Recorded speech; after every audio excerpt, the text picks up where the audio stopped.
Olá, queridos, paz seja com todos. Estamos juntos mais uma vez através desse canal no propósito de compartilharmos a palavra do Senhor.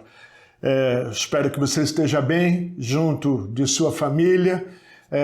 Caso contrário, procure entrar em contato conosco para que estejamos em oração, porque a igreja precisa permanecer junto, principalmente nesses tempos difíceis.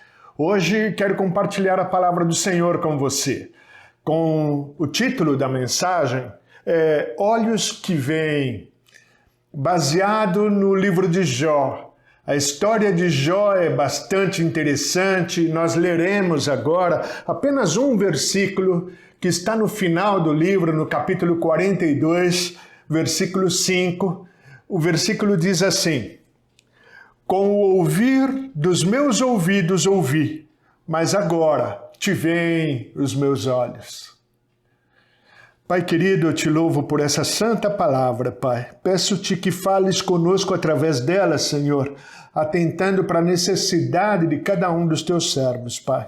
Supre-a através da tua palavra, Senhor, para tanto que haja unção agora ao compartilhá-la com aqueles que estiverem assistindo esse vídeo. Oro em nome de Jesus. Amém.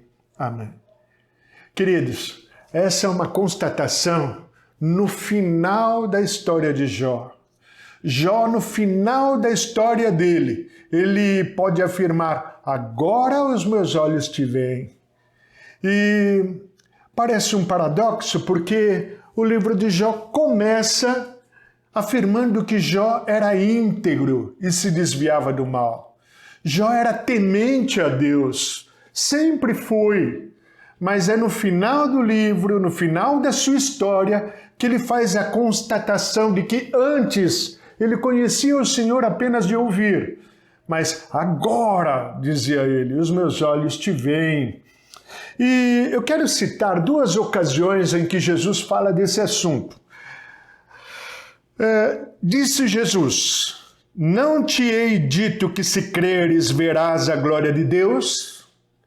E depois disse a Tomé: põe aqui o teu dedo e vê as minhas mãos, e chega a tua mão perto e põe-na do meu lado, e não sejas incrédulo, mas crente.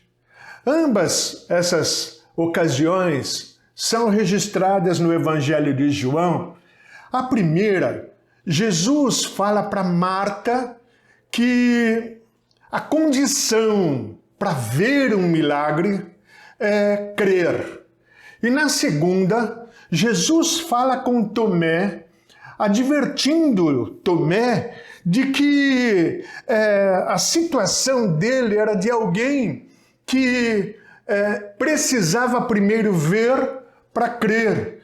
E ele chama de bem-aventurado aquele que não precisa ver com os olhos para crer com o coração. Ele chama de bem-aventurado, e essa é a condição que denota um verdadeiro crente. Aquele que crê no coração, consegue crer sem precisar ver. Jesus nos ensina essas coisas. E todas as pessoas que foram até Jesus, elas foram na esperança de um milagre, e as que viram o milagre, primeiro creram no seu coração. Veja o exemplo de uma mulher cananeia, que tinha a sua filha miseravelmente endemoniada. Você pensa na condição de uma mãe deixando a própria filha naquela situação, procurando ver Jesus? O outro exemplo que eu digo é um centurião romano, que este não se julgava digno de ver Jesus.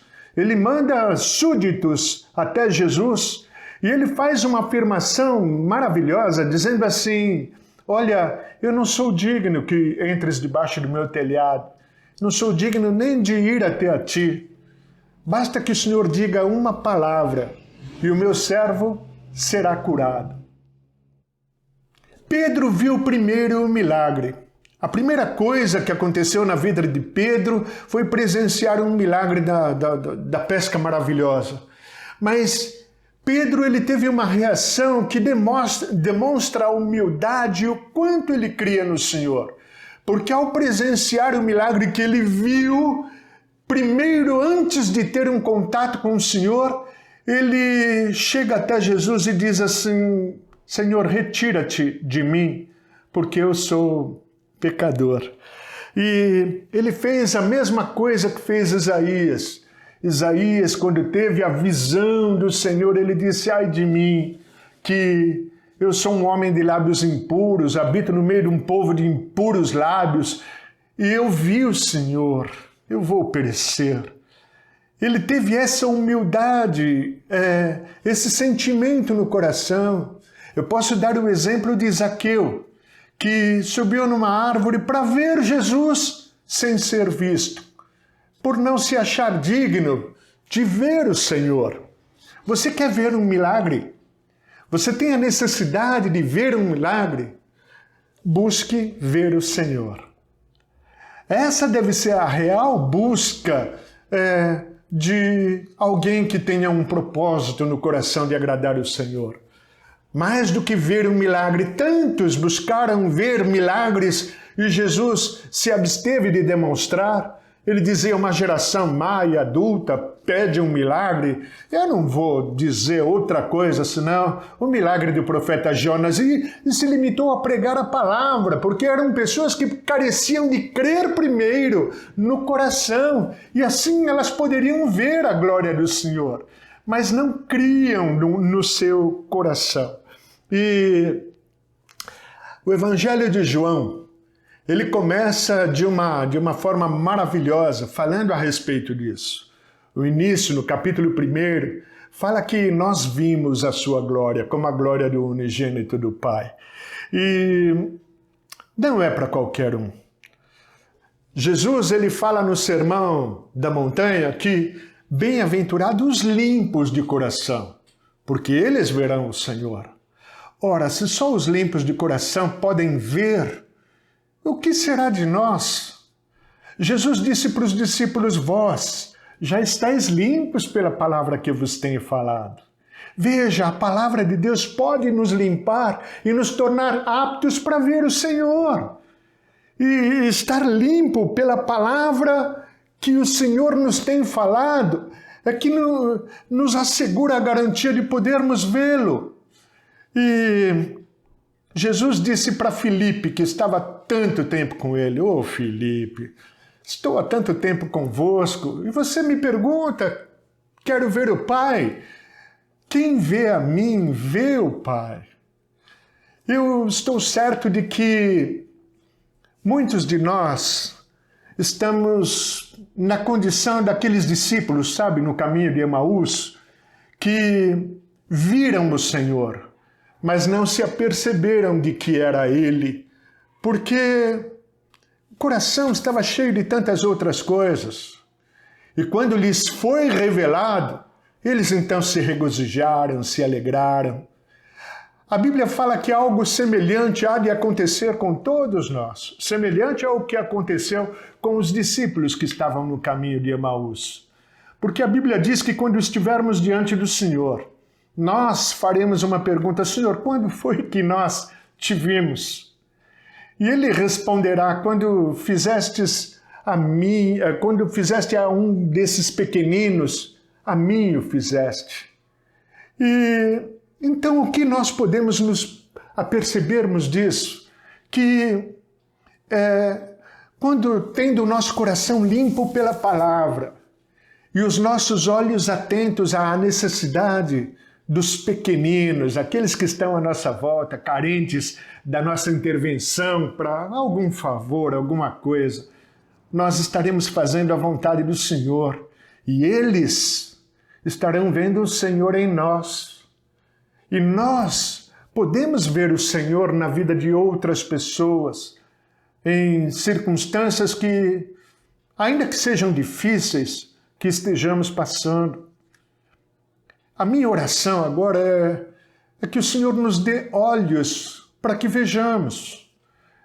Você lembra daquele moço de Eliseu, em que Eliseu intercedeu por ele, dizendo: Senhor, abre os olhos do moço. E o moço, com os olhos espirituais abertos, pôde se maravilhar com o que Deus estava fazendo para protegê-los de uma situação difícil. E muitas vezes eu e você não temos os olhos espirituais abertos para que regozijemos e nos alegremos diante de circunstâncias que se mostram tão difíceis. Mas minha oração agora, e eu convido que seja a sua também, é: Senhor, abre-nos os olhos, queremos te ver. E ver o Senhor é o que nos basta, quando olhando para o Senhor. Olha, parece uma história dramática e triste, mas ela é alegre e motivo de grande regozijo. O primeiro mártir do Evangelho, Estevão, ele estava com os olhos no Senhor quando ele estava sendo apedrejado. E eu acredito que ele sorria, porque as palavras que ele diz em meio àquela circunstância é de alguém feliz. Ele dizia: eis que vejo os céus abertos, e o Senhor de pé, com os braços abertos. Ele estava vendo a própria recepção dele sendo preparada, porque ele estava com os olhos no Senhor. Onde estão os teus olhos? Nós estamos vivendo tempos difíceis no mundo inteiro, e pessoas estão passando por situações horríveis porque não têm os olhos no Senhor. E eu e você, olha, ainda que sejamos cristãos, ainda que sejamos praticantes da palavra, Jó era um cristão, homem íntegro e sincero, que se desviava do mal. Mas foi só depois de muito aprendizado que ele pôde dizer: agora os meus olhos te veem. E vamos orar agora pedindo para o Senhor: Senhor, os meus olhos querem te ver. Eu quero que o Senhor me lave com a sua palavra, e purifique o meu coração, porque só os limpos de coração verão o Senhor, e que o Senhor me ajude a fazer alguma coisa pelos pequeninos, para que eu possa ouvir quando estiver na tua presença: quando fizestes a um desses pequeninos, a mim o fizestes. Oremos então. Pai querido e eterno, abre os nossos olhos, Pai, para que vejamos, Senhor. Abre os nossos olhos, Pai, porque são tantas as informações de catástrofes, tristezas. Estamos vivendo já o princípio das dores, Senhor. Não deixe que os nossos olhos se desviem de Ti, Pai. Abre os nossos olhos, mostra-nos a Tua glória, Senhor. Ajuda-nos para que Te vejamos, Pai, e assim estaremos fortalecidos, haja o que houver, Senhor. Abre os olhos de cada um destes, Senhor, que ouve esta mensagem nesta hora. Peço-te no nome de Jesus. Amém. Amém. Que o amor de Deus, a graça de Jesus, a comunhão e a consolação do Santo Espírito do Senhor seja sobre a vida de cada um de vós, agora e até a volta de Jesus. Amém. Amém.